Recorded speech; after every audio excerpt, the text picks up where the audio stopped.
শুভেচ্ছা এবং ভালোবাসা নিয়ে হাজির হয়ে গেলাম আপনাদের মাঝে। গতদিন আপনাদেরকে আমড়ার উপকারিতা জানিয়ে গিয়েছিলাম।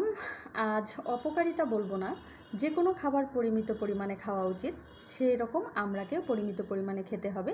যদি আপনি বেশি খেয়ে ফেলেন তাহলে এতে ফাইবার থাকার কারণে আপনার গ্যাসের সমস্যাটা হতে পারে। আবার পাশাপাশি এটা যেহেতু একটু টক স্বাদের, তাই এর মধ্যে অ্যাসিড থাকে। অ্যাসিডিটি প্রবলেম যাদের আছে তারা খুব কম পরিমাণে আমড়া খাবেন, এটাই বেশি ভালো হবে। আর একটা বিষয় কিন্তু মনে রাখতে হবে, সেটা হচ্ছে আমড়া বেশি খেলে দাঁতের এনামেলের ক্ষতি হতে পারে।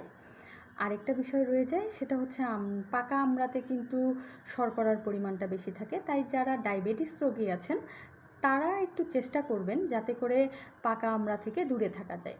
তো যে কোনো খাবার পরিমিত পরিমাণে খাবেন, এটা হচ্ছে একটা বিষয়। আর যেহেতু আমরা মৌসুমি ফল, তাই শারীরিক কোনো বিশেষ সমস্যা না থাকলে আমড়া খাওয়া থেকে বিরত না থাকাই খুবই ভালো। আমার আমড়া খুবই পছন্দ, আমি খাই, কিন্তু পরিমিত পরিমাণে। আপনিও খাবেন পরিমিত পরিমাণে। ভালো থাকবেন সকলে, সকলের সুস্বাস্থ্য কামনা করছি। শুভ বিদায়।